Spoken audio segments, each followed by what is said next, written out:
ಜಾಸ್ತಿ ಟೈಮ್ ಹಿಡಿಯಲ್ಲ. ಹಂಗಿಲ್ಲದೆ ಇರೋರು ಎವ್ರಿಡೇ ಆಗಿಲ್ಲ ಅಂತಂದ್ರು ನಮ್ಮ ಅವತಾರ ನೋಡಿದ್ರೆ ನಮಗೆ ಗೊತ್ತಾಗುತ್ತೆ ನೋಡಿ ಥರ ಅನಿಸುತ್ತೆ. ಕೈಯಿನಂತೂ ತುಂಬ ಕಪ್ಪಿದೆ ನೋಡಿ ಇಲ್ಲಿ. ಎಲ್ರಿಗೂ ನಮಸ್ಕಾರ. ಎಲ್ಲರೂ ಹೇಗಿದ್ದೀರಿ? ನನ್ನ ಕಾರ್ ತುಂಬ ಫುಲ್ಲು ರ್ಯಾಟ್ ಬೈಟ್ ಆಗಿತ್ತು ಅಂತ ಹೇಳಿಬಿಟ್ಟು ನಾನು ಒಂದು ರೌಂಡು ಆ್ಯಕ್ಚುಲಿ ಇವತ್ತು ನನಗೆ ಮೂಡೇ ಇರಲಿಲ್ಲ. ಅಂದರೆ ನಂಗೆ ತುಂಬ ಬೇಜಾರಾಗಿತ್ತು, ಸುಮ್ಮನೆ ಮನೇಲೇ ಇದ್ದೆ. ಬಟ್ ಈಗೇನು ಮಾಡೋಕ್ಕಾಗಲ್ಲ, ಕಾರ್ ತಗೊಂಡೋಗಿ ನಾನು ಶೋರೂಮಿಗೆ ಬಿಡಲೇಬೇಕಾಗಿತ್ತು. ಅದಕ್ಕೇ ಒಂದು ಸರಿ ಹೋಗ್ಬಿಟ್ಟು ಫಸ್ಟ್ ಕಾರ್ ತಗೊಂಡೋಗಿ ಶೋರೂಮಿಗೆ ಬಿಟ್ಬಿಡ್ಬೇಕು ಅಂತ ಹೇಳಿ ಹೊರಟ್ಬಿಟ್ಟೆ. ನೋಡಬೇಕು ಏನಾಗುತ್ತೆ, ಇನ್ಶೂರೆನ್ಸ್ ಕ್ಲೈಮ್ ಆಗುತ್ತೋ ಇಲ್ವೋ ಅಂತಲೂ ಗೊತ್ತಿಲ್ಲ. ಇನ್ಶೂರೆನ್ಸ್ ಕ್ಲೈಮ್ ಆಗತ್ತೆ ಅಂತ ಹೇಳಿದ್ದಾರೆ, ಅದಕ್ಕೆ ಬಿಟ್ಟು ಬರೋಕ್ಕೆ ಹೋಗ್ತಾ ಇದ್ದೀನಿ. ಆ್ಯಕ್ಚುಲಿ ಇದು ಮಧ್ಯಾಹ್ನದ ವ್ಲಾಗ್. ಇವತ್ತು ತುಂಬ ಹೆವಿ ಬ್ಯಾಕ್ ಪೈನ್ ಇರೋದ್ರಿಂದ ನಾವು ಎಲ್ಲೂ ಹೋಗಿಲ್ಲ, ಮನೆಯಲ್ಲೇ ಇದ್ದೀವಿ. ನಮ್ಮ ಅವತಾರ ನೋಡಿದ್ರೆ ನಮಗೆ ಗೊತ್ತಾಗುತ್ತೆ. ಆರ್ಯನ್ಗೂ ಹುಷಾರಿಲ್ಲ, ಆರ್ಯನ್ ಕೂಡ ಮನೆಯಲ್ಲೇ ಇದ್ದಾನೆ, ಸ್ಕೂಲ್ಗೆ ಹೋಗಿಲ್ಲ, ರಜೆ ಹಾಕಿದ್ದಾನೆ. ತೊಂಡೆಕಾಯಿ ಮತ್ತು ಆಲೂಗಡ್ಡೆ ಸಾಂಬಾರು ಮಾಡೋಣ ಅಂತ ಎಲ್ಲ ರೆಡಿ ಮಾಡ್ಕೊಂಡಿದ್ದೀನಿ. ನಾನು ಅಡುಗೆ ಫಾಸ್ಟಾಗಿ ಮಾಡ್ತೀನಿ, ತುಂಬ ಸ್ಲೋ ಏನಿಲ್ಲ. ನನಗೇನು ಅಡುಗೆಗೆ ಜಾಸ್ತಿ ಟೈಮ್ ಹಿಡಿಯಲ್ಲ. ಎಲ್ಲ ತೊಳೆದು ಇಟ್ಕೊಂಡಿದ್ದೀನಿ. ನೋಡೋಣ ಎಷ್ಟು ಫಾಸ್ಟಾಗಿ ಮುಗಿಸ್ಬಹುದು ಅಂತ. ಆ್ಯಕ್ಚುಲಿ ಇದಿದೆಯಲ್ಲ, ಏನು ಆಲೂಗಡ್ಡೆ ಇರುತ್ತಲ್ಲ, ಅದು ಒಂಥರ ಯೂನಿವರ್ಸಲ್ ತರಕಾರಿ ಇದ್ದಂಗೆ. ಎಲ್ಲ ತರಕಾರಿ ಜೊತೆಗೂ ಹೊಂದ್ಕೊಂಡ್ಬಿಡತ್ತೆ. ಹೊಂದೋಂಥ ತರಕಾರಿಗಳನ್ನ ಹಾಕಿದ್ರೆ ಮಾತ್ರ ತರಕಾರಿ ಸಾಂಬಾರು ಚೆನ್ನಾಗಿರೋದು. ಹೊಂದಿಲ್ಲ ಅಂತಂದರೆ ಅದು ಚೆನ್ನಾಗಿರಲ್ಲ. ಲೈಫಲ್ಲೂ ಹಿಂಗೆ ಅಲ್ವಾ, ನಮಗೆ ಯಾರು ಹೊಂದ್ತಾರೋ ಅವ್ರ ಜೊತೆಗಿದ್ರೆ ಮಾತ್ರ ನಾವು ಖುಷಿಯಾಗಿರ್ತೀವಿ. ಹೊಂದಕ್ಕಾಗಲಿಲ್ಲ ಅಂತಂದರೆ ಖುಷಿಯಾಗಿರೋಕ್ಕೆ ಸಾಧ್ಯನೇ ಇಲ್ಲ. ನಾವು ಹೆಂಗೆ ಈ ಭೌತಿಕ ವಸ್ತುಗಳನ್ನ ಹೆಂಗೆ ಯೂಸ್ ಮಾಡ್ತಿರ್ತೀವೋ ಅದೇ ಥರನೇ ನಮ್ಮ ಲೈಫ್ ಅನ್ನೋ ಥರನೇ ನೋಡಬೇಕು. ಪ್ರಾಕ್ಟಿಕಲ್ಲಾಗಿ ಯೋಚನೆ ಮಾಡಬೇಕು ಪ್ರತಿಯೊಂದನ್ನು ಅಷ್ಟೇ. ವಾಸ್ತವವಾಗಿದ್ದರೆ ಮಾತ್ರ ಅಲ್ವಾ ಲೈಫಲ್ಲಿ ನಾವು ವಾಸ್ತವವಾಗಿ ಬದುಕೋಕ್ಕಾಗೋದು. ವಾಸ್ತವಿಕತೆ ತುಂಬ ಮುಖ್ಯ ಜೀವನಕ್ಕೆ. ಏನಂತೀರ? ನಿಮಗೆಲ್ಲ ಈ ಮಾತು ಎಷ್ಟು ಮಟ್ಟಿಗೆ ಸತ್ಯ ಅನಿಸುತ್ತೋ ಇಲ್ವೋ ನನಗೆ ಗೊತ್ತಿಲ್ಲ. ಬಟ್ ನನ್ನ ಒಪಿನಿಯನಲ್ಲಿ ಹಾಗೇನೆ, ಹೊಂದಾಣಿಕೆ ಅನ್ನೋದು ತುಂಬ ಮುಖ್ಯ ಅಲ್ವಾ. ಯಾರಿಗೆ ಹೊಂದ್ಕೋತಾರೋ ಅವ್ರ ಹತ್ರ ನಗ್ನಗ್ತಾ ಖುಷಿಯಾಗಿ ಇರ್ಬೋದು. ಹಣ, ಆಸ್ತಿ, ಅಡವು ಅದೆಲ್ಲದಕ್ಕಿಂತ ಮುಖ್ಯ ಗುಣ, ನಡತೆ, ಹೊಂದಾಣಿಕೆ. ಇದೆಲ್ಲ ಯಾರಲ್ಲಿರುತ್ತೋ ಅವ್ರಿಗೆ ತುಂಬ ಚೆನ್ನಾಗಿರುತ್ತೆ ಲೈಫು ಅನ್ನೋದು ನನ್ನ ಅಭಿಪ್ರಾಯ. ನಿಮ್ಮ ಅಭಿಪ್ರಾಯ ಹೇಗೆ ಅಂತ ಕಮೆಂಟ್ ಮಾಡಿ ತಿಳಿಸಿ. ಗಂಟೆ ಕರೆಕ್ಟಾಗಿ 1 ಗಂಟೆ ಆಗಿದೆ. ಇವಾಗ ಅಡುಗೆ ಮಾಡೋಕ್ಕೆ ಶುರು ಮಾಡಿದ್ದೀನಿ. ಎಷ್ಟೊತ್ತಿಗೆ ಮುಗಿಸ್ತೀನಿ ನೋಡೋಣ. ಈರುಳ್ಳಿ ಎಲ್ಲ ಹೆಚ್ಕೊಂಡಿದ್ದು ಆಯಿತು, ಕಾಯಿನ ಒಡ್ಕೊಂಡಿದ್ದು ಆಯಿತು. ಹಾಗೆ ಈ ಕಡೆ ಸೈಡ್ನಲ್ಲಿ ಹಾಗೆ ಒಂದೊಂದು ದೋಸೆನೂ ಹಾಕತ್ತಾ ಇದ್ದೀನಿ. ನಿಮ್ಮ ಕಡೆ ಎಲ್ಲ ಯಾವ ಥರ ಅಡುಗೆ ಮನೆ ಯೂಸ್ ಮಾಡ್ತೀರಾ? ನಾನು ಈ ಥರ ಅಡುಗೆ ಮನೆಯನ್ನ ಯೂಸ್ ಮಾಡ್ತಾ ಇದ್ದೀನಿ. ಒಂದೊಂದು ಸೈಡ್ ಒಂದೊಂದು ಥರ ಅಡುಗೆ ಮನೆ ಯೂಸ್ ಮಾಡ್ತಾರೆ. ನಮ್ಮ ಅಮ್ಮನ ಮನೇಲಿ ಇದಕ್ಕಿಂತ ಚೆನ್ನಾಗಿದೆ. ನಮ್ದು ಬೇಕರಿ ಇತ್ತಲ್ಲ ಮೊದಲು, ಅವಾಗೆಲ್ಲ ಕಾಯಿ ತುರಿಯೋ ಇದೇ ಇರ್ತಿರ್ಲಿಲ್ಲ. ಅವಾಗ ಏನ್ ಮಾಡ್ಬಿಡ್ತಿದ್ವಿ ಗೊತ್ತಾ, ಕಾಯಿನ ಇದ್ರಲ್ಲಿ ನಮ್ಮ ಬೇಕರಿಲೇ ತುರ್ಕ ಬಂದ್ಬಿಡ್ತಿದ್ವಿ. ಮಿಷಿನಿಗೆ ಹಿಂಗೆ ಇಟ್ರೆ ಸಾಕು, ಎಲ್ಲ ತುರಿದಿರೋದು. ಮತ್ತೆ ಈಗ ನಮ್ಮ ಅಂಗಡಿ ಕಳ್ಕೊಂಡು ಒಂಥರ ಏನೋ ಹೆಂಗ್ ಫೀಲ್ ಆಗತ್ತೆ ನನಗೆ ಅಂದ್ರೆ, ಏನು ಇಲ್ವೇನೋ ಅನ್ನೋ ತರ ಫೀಲ್ ಆಗುತ್ತೆ. So alone. ಫುಲ್ ರೋಸ್ಟ್ ಆಗಿ 1-3 ದೋಸೆ ಹಾಕೊಂಡಿದ್ದೀನಿ. ಈ ಹೋಮ್ ಮೇಡ್ ರೆಮಿಡೀಸ್ ಏನಿರ್ತಾವಲ್ಲ ಅದು ತುಂಬಾ ಒಳ್ಳೇದು. ಕಾಯಿ ತುರ್ಕಂತೀವಲ್ಲ, ಹೆಂಗಿದ್ರು ಸಾಂಬಾರ್ಗೆ ನೋಡಿ ಇಷ್ಟೇ ಸಾಕು.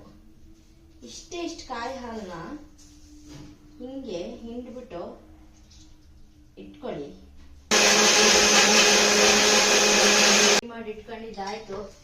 ಕುಕ್ಕರು ತೊಳ್ಕೊಂಡಿದ್ದಾಯ್ತು. ಈ ಕಡೆ ದೋಸೆನೂ ಮಾಡಿಟ್ಕೊಂಡಿದ್ದೀನಿ. ಹಾಗೇನೆ 1-2 ಪಾತ್ರೆ ಇದೆ, ಅದನ್ನು ತೊಳ್ಕೊಂಡ್ಬಿಡ್ತೀನಿ. ನನಗೆ ಅವಾಗಲೇ ಫಿನಿಶ್ ಮಾಡ್ಕೊಬಿಡ್ಬೇಕು, ಅವಾಗಲೇ ಖುಷಿ ಆಗೋದು.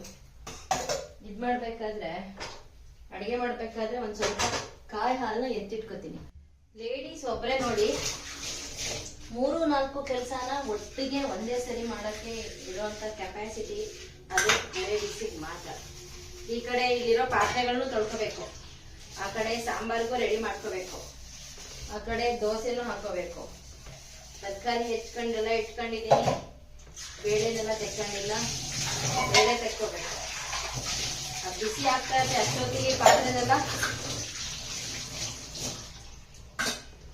ಅದು ಬಿಸಿ ಆಗೋಷ್ಟೊತ್ತಿಗೆ ಸ್ವಲ್ಪ ಪಾತ್ರೆ ಎಲ್ಲ ತೊಳೆದಿಟ್ಕೊಂಡ್ಬಿಡ್ತೆ.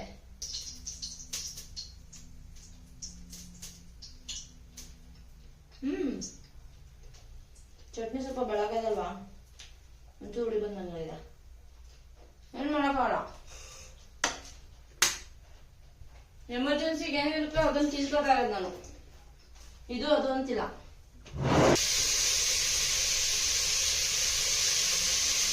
ನಾನು ಸ್ವಲ್ಪ ಕುಳ್ಳಕ್ಕಿದ್ದೀನಲ್ವ, ಈ ಸ್ಟೆಪ್ ಏನು ಕಟ್ಟಿದಾರಲ್ಲ ಅದೊಂಚು ಮೇನ್ ಹತ್ತೋದಕ್ಕೆ ಯೂಸ್ ಆಗುತ್ತೆ ನನಗೆ.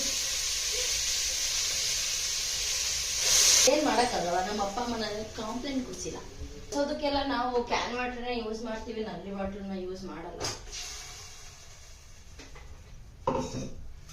ಕೂಡಿಸ್ತೆ ಅಂತ ಅಂದ್ರೆ ಸಾಂಬಾರ್ನ ಕೂಡಿಸ್ತೆ ಅಂತ ಅಂದ್ರೆ ಸಾಂಬಾರ್ ಆಯ್ತು ಅಂತ ಅರ್ಥ. 4 ಗಂಟೆ ಕೂಗ್ಬಿಡುತ್ತೆ, ಫಿನಿಶ್. ಇವಾಗ ಟೈಮ್ ಎಷ್ಟಾಗಿದೆ ಅಂತ ನೋಡ್ಬೇಕು ನಾವು. ಗಬ್ ಗಬ್ಬಾಗಿ ಮಾಡ್ತಾ ಇದೀನಿ ಅಂತ ಅನ್ಕೋಬೇಡಿ, ಗಬ್ ಗಬ್ಬಾಗಿ ಏನ್ ಮಾಡ್ತಾ ಇಲ್ಲ. 2-3 ಕೆಲಸ ಒಟ್ಟೊಟ್ಟಿಗೆ ಮಾಡ್ಕೊಂಡು ಮಾಡ್ತೀನಿ ನಾನು. ಎಲ್ರ ಮನೇಲೂ ಹೀಗೆ ಮಾಡೋದು. ಮಾಡೋ ಕೆಲಸಗಳನ್ನ ಒಬ್ಬೊಬ್ರು ಬಣ್ಣ ಬಣ್ಣ ತೋರಿಸ್ತಾರೆ. ನಾವು ಮಾಡೋ ಕೆಲಸನ ನಾವು ಹೆಂಗ್ ಮಾಡ್ತೀವಿ, ಡೈಲಿ ರೂಟೀನ್ ಹೆಂಗಿರುತ್ತೋ ಹಂಗೆ ಮಾಡ್ತಾ ಇದೀವಿ, ಹಂಗೆ ತೋರಿಸ್ತಾ ಇದೀವಿ. ನಾನು ಉಪ್ಪನ್ನ ಅಂದಾಜಲ್ಲಿ ಹಾಕ್ಬಿಡ್ತೀನಿ. ಉಪ್ಪಿಗೆ ಏನು ನನ್ಗೆ ಇದಿಲ್ಲ. ಎಷ್ಟೇ ಜನಕ್ಕೆ ಅಡಿಗೆ ಮಾಡಿ ನನ್ಗೆ ಅದೊಂಥರ ಉಪ್ಪಿನ ಮೆಜರ್ಮೆಂಟ್ ಗೊತ್ತಾಗ್ಬಿಡತ್ತೆ. ಎಷ್ಟು ಜನಕ್ಕೆ ಅಡಿಗೆ ಮಾಡಿದ್ರು ಗೊತ್ತಾಗ್ಬಿಡತ್ತೆ. ಸೊ ತೊಂಡೆಕಾಯಿ ಆಲೂಗೆಡ್ಡೆ ಬೇಳೆ ಸಾಂಬಾರ್ ರೆಡಿ ಆಯ್ತು. ಫಾಸ್ಟ್ ಆಯ್ತು. ಸಾಂಬಾರ್ಗೆಲ್ಲ ಇಟ್ಟಿದ್ದಾಯ್ತು. ಈಗ ಇದನ್ನೆಲ್ಲ ಒರೆಸ್ಕೊಳ್ಳೋ ಕೆಲಸ ಇದೆ. ಇದನ್ನೆಲ್ಲ ಅಡುಗೆ ಆಗಿದ ತಕ್ಷಣ, ತಿಂಡಿ ಆಗಿದ ತಕ್ಷಣ ಇದು ಒಂದೇ ನಮಗೆ ಕೆಲಸ. ಬೆಳಿಗ್ಗೆ ಎದ್ದೇಳು, ತಿಂಡಿ ಮಾಡು, ಪಾತ್ರೆ ತೊಳಿ, ಮತ್ತೆ ಕ್ಲೀನ್ ಮಾಡು. ಮತ್ತೆ ಮಧ್ಯಾಹ್ನ ಹೋಗು, ಅಡುಗೆ ಮಾಡು, ಪಾತ್ರೆ ತೊಳಿ, ಮತ್ತೆ ಟೇಬಲ್ನೆಲ್ಲ ಸ್ಟವ್ನೆಲ್ಲ ಕ್ಲೀನ್ ಮಾಡು. ಮತ್ತೆ ಸಂಜೆ ಬಾ, ಕಾಫಿ ಮಾಡು, ಸ್ನ್ಯಾಕ್ಸ್ ಮಾಡು, ಪಾತ್ರೆ ತೊಳಿ, ಮತ್ತೆ ಟೇಬಲ್ಲು ಸ್ಟವ್ನೆಲ್ಲ ಕ್ಲೀನ್ ಮಾಡು. ಮತ್ತೆ ರಾತ್ರಿ ಬಾ, ಅಡುಗೆ ಮಾಡು, ಪಾತ್ರೆ ತೊಳಿ, ಮತ್ತೆ ಸ್ಟವ್ನೆಲ್ಲ ಕ್ಲೀನ್ ಮಾಡು. ನಾನು ಅಡುಗೆ ಮಾಡುವಾಗಲೇ ಕಟ್ ಮಾಡ್ಕೊಂಡಿದ್ದಲ್ಲ ಟೊಮೆಟೊ ಮತ್ತು ಕಾಯಿ ಹಾಲೆಲ್ಲ ಎತ್ತಿಟ್ಕೊಂಡಿದ್ದಲ್ಲ. ಟೊಮೆಟೊನಲ್ಲಿ ಸ್ವಲ್ಪ ಸ್ಕ್ರಬ್ ಮಾಡ್ಕೊಂಡ್ಬಿಟ್ಟೆ ಹಾಗೇನೆ.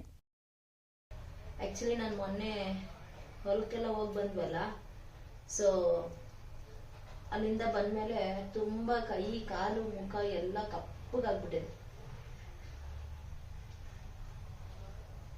ಹೊಲ ಅಂದರೆ ನಮ್ಮದು ಬೇರೆ ಬೇರೆ ಕಡೆ ಎಲ್ಲ ಇದೆಯಲ್ಲ, ಇಡೀ ದಿನ ಕೆಲಸ ಆಗುತ್ತೆ. ಸೊ ಅಲ್ಲೆಲ್ಲ ಓಡಾಡಿ ಸುತ್ತಾಡಿ ತುಂಬ ಕಪ್ಪಗಾಗ್ಬಿಟ್ಟಿದೆ. ಮನೇಲಿ ನಾವು ಅಡುಗೆ ಬಳಸ್ತೀವಲ್ಲ ಉಪ್ಪು, ಆ ಉಪ್ಪು, ಟೊಮೆಟೊ, ಹಾಗೇನೆ ಕಾಫಿ ಪುಡಿ, ಸಕ್ಕರೆ, ಇದಿಷ್ಟನ್ನು ತಗೊಂಡು ಹೀಗೆ ಕೈಗಳು ಎಲ್ಲೆಲ್ಲಿ ಟ್ಯಾನ್ ಆಗಿರುತ್ತಲ್ಲ ಆ ಜಾಗಕ್ಕೆಲ್ಲನೂ ತಿಕ್ಕಬೇಕು. ತಿಕ್ಕಿದ್ರೆ ಆ ಟ್ಯಾನ್ ಏನಿರುತ್ತಲ್ಲ ಅದು ಹೋಗತ್ತಂತೆ. ನನಗೆ ಗೊತ್ತಿರಲಿಲ್ಲ, ಅವ್ರಿಗೆ ಹೇಳ್ಕೊಟ್ರು. ಸರಿ ಮಾಡೋಣ ಅಂತ ಮಾಡ್ತಾ ಇದ್ದೀನಿ. ನೋಡೋಣ ರಿಸಲ್ಟ್ ಏನು ಬರುತ್ತೆ ಅಂತ ಬಂದ್ಬಿಟ್ಟು ಆದ್ಮೇಲೆ ಹೇಳ್ತೀನಿ. ರಿಸಲ್ಟ್ ನಾವು ಟೈಮೇ ನೋಡ್ಕೊಳ್ಳಿಲ್ಲ ಎಷ್ಟೊತ್ತಾಗಿದೆ ಅಂತ. ಕರೆಕ್ಟಾಗಿ ಟೈಮು 1:15 ನಾನು ಅಡುಗೆ ಮುಗಿಸೇನೆ ಆವಾಗಲೇ 1:15 ಮುಗ್ದೋಗಿದೆ ನಂದು. ಸೊ ½ ಅವರ್ ತಗೊಂಡಿದೆ ನನ್ಗೆ ಅಡುಗೆ ಮಾಡೋದಕ್ಕೆ. ಸೊ ಫೇಸಿಗೆ ಇದನ್ನು ಹಚ್ಚಿದ್ದೆ. ಇದು ಡೆಡ್ ಸ್ಕಿನ್ ರಿಮೂವ್ ಆಗುತ್ತೆ ಅಂತ ಹೇಳಿದ್ರು, ಬಟ್ ಇಷ್ಟೇ. ಇನ್ನು ಫಸ್ಟ್ ಡೇ ಅಲ್ವಾ, ನೋಡೋಣ ಯಾವ ಥರ ಅನಿಸುತ್ತೆ. ಕೈಯಿನಂತೂ ತುಂಬ ಕಪ್ಪಿದೆ ನೋಡಿಲಿ, ತುಂಬ ಅಂದರೆ ತುಂಬ ಕಪ್ಪಿದೆ. ಈ ಸೈಡ್ ಒಂಚೂರು ಬೆಳಿ, ಈ ಸೈಡ್ ಒಂಚೂರು ಜಾಸ್ತಿ ಕಪ್ಪಿದೆ. ಆ್ಯಕ್ಚುಲಿ ನನ್ನ ಬಣ್ಣನೇ ಸ್ವಲ್ಪ ಕಪ್ಪಿದೆ, ಬೆಳ್ಳಿಗೇನಿಲ್ಲ. ತಡೀರಿ, ಇವಾಗ ಕಾಯಿ ಹಾಲು ಹಚ್ಚೋಣ. ಈಗ ಕಾಯಿ ಹಾಲು ಟ್ರೈ ಮಾಡೋಣ. ಕಾಯಿ ಹಾಲು ಅಂದರೆ ಅದನ್ನು ನೀವು ಉಜ್ತಾ ಅದೇನಾಗುತ್ತೆ ಗೊತ್ತಾ, ಕಾಯಿ ಹಾಲು ಬೆಸ್ಟ್ ಮಾಯ್ಶ್ಚರೈಸರಾಗಿ ಕನ್ವರ್ಟ್ ಆಗುತ್ತೆ. ಅಂದರೆ ಅದು ಕೊಬ್ಬರಿ ಎಣ್ಣೆ ಆಗಿಬಿಡುತ್ತೆ. ಬಾಡಿ ಹೀಟ್ ಇರುತ್ತಲ್ಲ, ನೀವು ಮುಖದ ಮೇಲೆ ಅದು ಹಚ್ತಾ ಅದು ಕೊಬ್ಬರಿ ಎಣ್ಣೆ ಆಗೋಗುತ್ತೆ.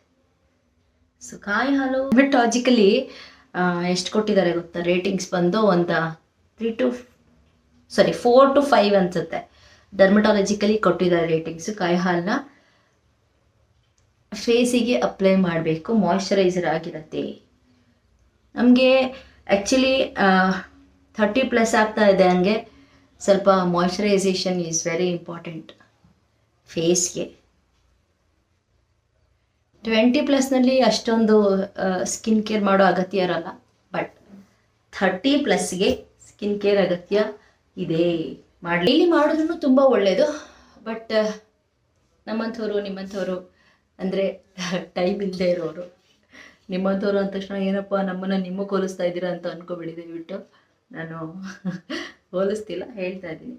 ಟೈಮ್ ಇಲ್ಲದೆ ಇರೋರು, ಬಿಕಾಸ್ ಇವಾಗಿನ ಇದರಲ್ಲಿ ಟೈಮ್ ಯಾರಿಗಿದೆ, ಟೈಮ್ ತುಂಬ ಕಡಿಮೆ ಅಲ್ವಾ. ಸೊ ಹಂಗಿಲ್ಲದೆ ಇರೋರು ಎವ್ರಿ ಡೇ ಆಗಿಲ್ಲ ಅಂತಂದ್ರೂ ಡೇ ಬೈ ಡೇ ನಿಮ್ಮ ಸ್ಕಿನ್ ಕೇರ್ ಮಾಡ್ಕೊಳ್ಳಿ. ಬಿಕಾಸ್ ನನ್ನ ಫ್ರೆಂಡ್ಸ್ಗಳನ್ನೇ ನೋಡಿದ್ದೀನಿ ನಾನು, ಸ್ಕಿನ್ ಎಷ್ಟು ಹಾಳಾಗಿದೆ ಅಂತ. ಬಟ್ ಯಾವಾಗಲೂ ಹೊರಗಡೆ ಓಡಾಡ್ತಿರ್ತೀವಲ್ವ, so skin care is very important, ಮಾಡ್ಕೊಳ್ಳೇಬೇಕಾಗತ್ತೆ. ನನ್ನ ಈ ಅಡುಗೆ ರೂಟೀನ್ ಮತ್ತು ನನ್ನ ಸ್ಕಿನ್ ಕೇರ್ ರೂಟೀನ್ ನಿಮ್ಗೆ ಇಷ್ಟ ಆಯಿತು ಅಂದರೆ ದಯವಿಟ್ಟು ನನ್ನ ಚಾನಲ್ನ ಸಬ್ಸ್ಕ್ರೈಬ್ ಮಾಡ್ಕೊಳ್ಳಿ, ಹಾಗೆ ನನಗೆ ಸಪೋರ್ಟ್ ಮಾಡಿ. Thank you. ಮತ್ತೆ ಮುಂದಿನ ವಿಡಿಯೋದಲ್ಲಿ ಸಿಕ್ಕೋಣ. ಬಾಯ್ ಬಾಯ್.